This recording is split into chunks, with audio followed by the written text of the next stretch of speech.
préparer aujourd'hui les fameuses dziriettes. Dziriettes, c'est les algéroises. Donc, c'est une délice, c'est vraiment une très très belle délice. Moi, je les adore, je les aime et puis toutes les membres de famille l'aiment beaucoup. Donc, j'aime préparer cette petite délice. Donc, on y va tout de suite avec la préparation de la farce. Alors, pour la farce, voilà les amandes, je les ai préparées à l'avance. Et donc, les ingrédients essentiels, c'est quoi? C'est l'amande. Pour la farce, j'ai besoin de, pour chaque 60, pour chaque 100 grammes d'amandes, on a besoin de 60 grammes de sucre. Donc, moi, aujourd'hui, je vais prendre 100 grammes d'amandes, plutôt 200 grammes d'amandes. Donc, c'est sûr que je vais aller chercher 120 grammes de sucre glace.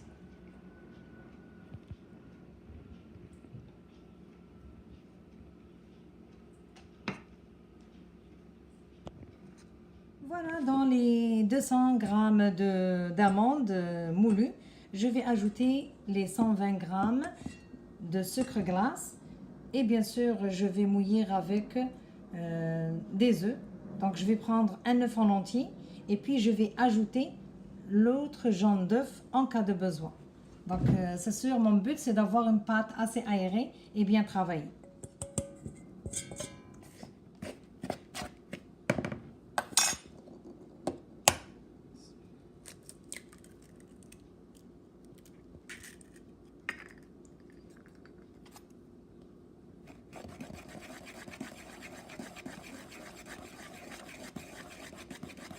Donc, avec les amandes, on ne peut jamais savoir que c'est suffisant ou pas. Donc, juste aller avec la main pour toucher à la pâte et savoir si on a vraiment besoin d'ajouter un jaune d'œuf ou bien un œuf entier ou pas. Le but pour la farce à dziriettes, il faut travailler et aller aérer vraiment cette farce. Pourquoi? C'est le but pour qu'elle dégage vraiment une fois dans le four. Si on ne la travaille pas, elle va rester comme un bloc. Puis ça ne va pas permettre à dziriette de dégager dans le four. Donc le but, c'est de bien l'aérer, bien la travailler comme ça, c'est sûr.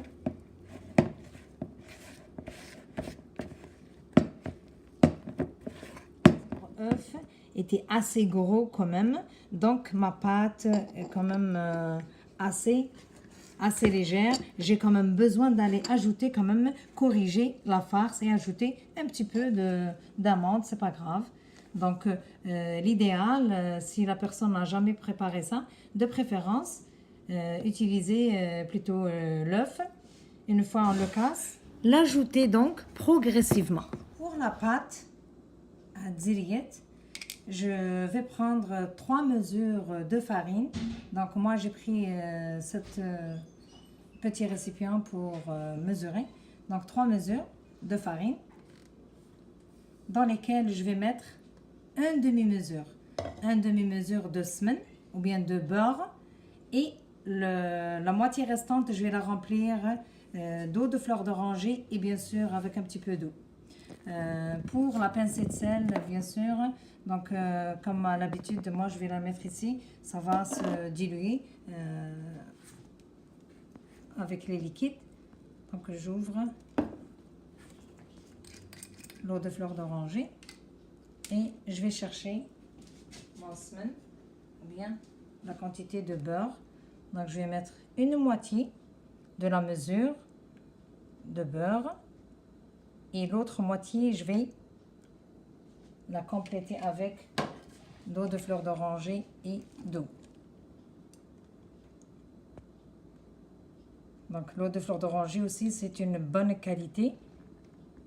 J'aime en prendre le maximum. Et bien sûr, une petite quantité d'eau.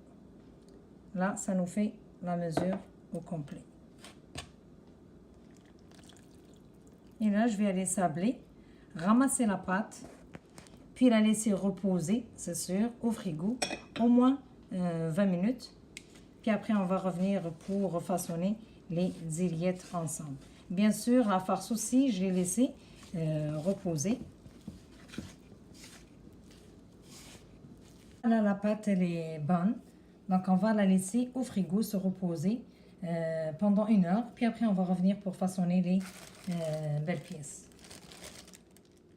Voilà pour la préparation des zillettes. Je commence d'abord par organiser mon travail, bien sûr.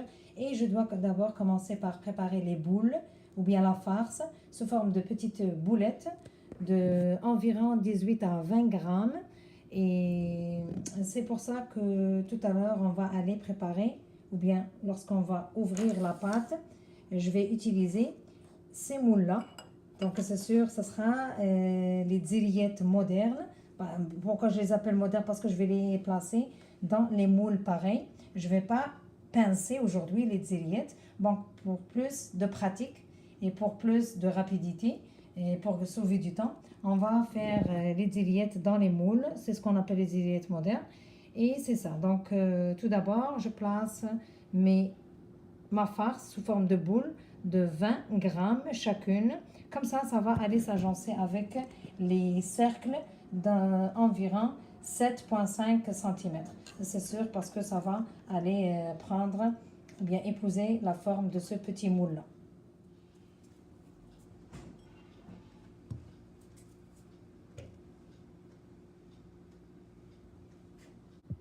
Elle est vraiment légère et c'est pour cette raison, ou bien c'est la bonne cause pourquoi elle va dégager dans le four, elle va bien gonfler. Ma pâte est reposée au frigo au moins 1 heure. Plus elle se repose, mieux ce sera facile à la travailler et on ne sera pas dérangé pour la façonner. Donc je vais prendre une petite partie que je vais ouvrir au rouleau, puis avec la machine dans le numéro 1, juste le temps de la plier une fois. Donc 2 fois dans le numéro 1, puis après je vais passer dans les numéros. On va saupoudrer un petit peu de farine ou bien de maïzena sur le plan et un petit peu sur cette pâte. Et on va aller au rouleau, l'ouvrir.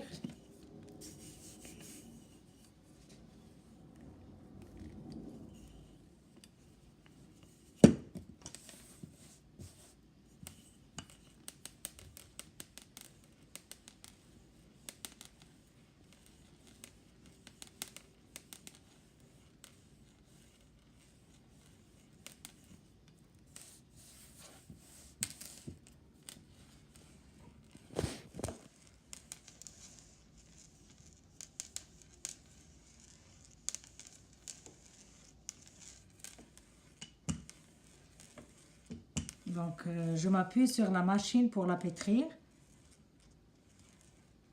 Je vais donc l'ouvrir 2 fois avec le numéro 1. Et par la suite, je vais aller l'amincir ou bien l'aplatir avec la machine toujours jusqu'à arriver au dernier numéro, ce qui est le 5. Pour que ça ne colle pas dans la machine. Et on va aller la placer dans la machine. Une fois, je vais passer au rouleau.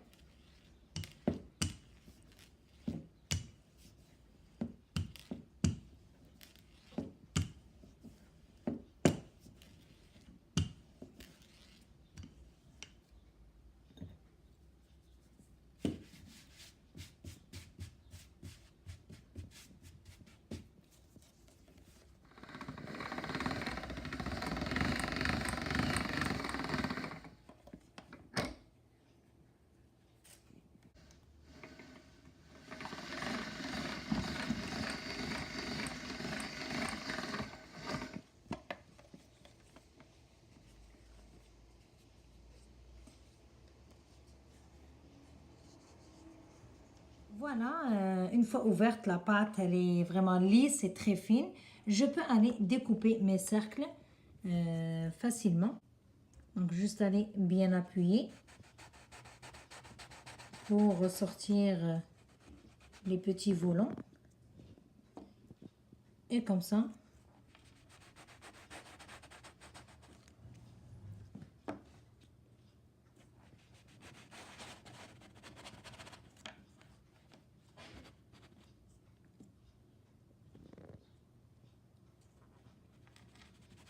voilà, une fois découpé les petits cercles, c'est sûr que je les dépose à chaque fois sur un petit peu de farine. Sur un petit peu de farine, comme ça, ils ne vont pas se coller dans le moule. Et délicatement, on va aller les installer dans le petit moule ici. Et s'il y a plus de pâte, on va aller facilement l'enlever. Donc, on va juste placer chaque cercle dans le moule. Et par la suite, on va les placer puis les tailler. Et ça sera facile par la suite d'aller placer la farce qui est déjà prête. Et plus le temps d'attente ou bien le temps de repos, ça va donner des meilleurs gâteaux par la suite. Ça, on met moule ici. Toujours ajuster ou bien s'ajuster selon le diamètre dont on a besoin. Donc d'après mes moules, non, il fallait utiliser le cercle, celui de 9 cm au lieu que ça soit 7. Donc c'est pas grave, j'ai utilisé un autre beaucoup plus grand. Et là, je vais aller tailler ma pièce en plaçant la pâte dans le moule. C'est pas si méchant, on arrive toujours à s'ajuster. Le plus important, c'est de corriger. Donc là, je vais devoir couper ici. Donc c'est faisable. Mais le plus important, c'est d'avoir un cercle supérieur à celui du moule. C'est ça. Voilà, je prends le moule et ma boule et je vais aller l'aplatir un petit peu ici. C'est sûr que au four, elle va dégager. Donc on va les placer les unes après les autres.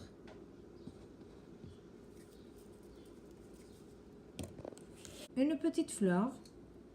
Puis au centre, c'est sûr, on va mettre soit un clou de girofle ou bien une noix ou bien une amande effilée ou bien carrément une amande. Que la boule soit bien aplatie, c'est sûr qu'elle va dégager. Dans le four, elle va gonfler, c'est sûr. Donc, on va juste aller aplatir un petit peu. Si on veut aussi donner des petites formes comme ça, qu'on va décorer aussi avec des petites noix ou bien une amande.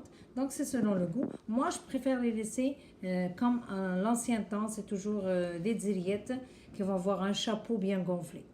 Et ça sera très beau, très brillant lorsqu'on va les plonger dans le sirop, puis après dans le miel.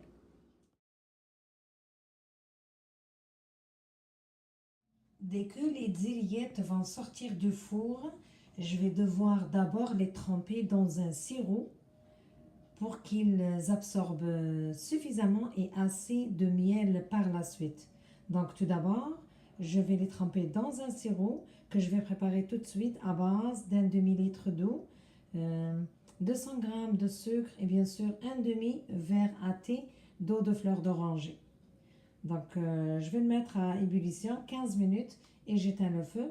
Donc il doit être quand même froid pour que les dziriettes, une fois sorties du four, elles sont chaudes. On va les tremper chaudes exactement dès sorties du four. Voilà, c'est un sirop clair, limpide, plus ou moins épais, pas assez épais, mais juste il commence à épaissir. On va éteindre le feu et je vais placer bien sûr le demi-verre à thé d'eau de fleur d'oranger pour parfumer. Ce sera vraiment excellent.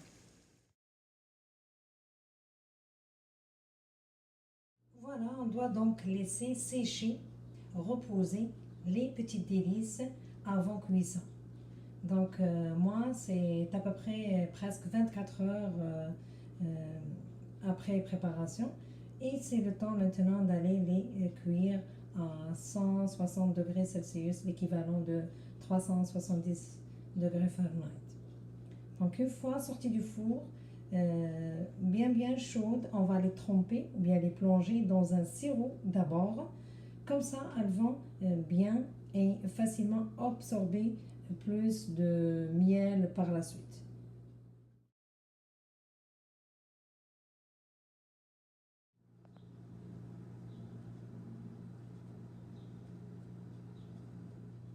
Voilà les dilettes sorties du four, très chaudes. On va les, on va essayer de faire des petits trous en bas avec un cure-dent pour faciliter l'absorption du sirop. Et par la suite, on va les plonger dans le sirop et quelques secondes. Et par la suite, on va les plonger encore une deuxième fois dans du miel.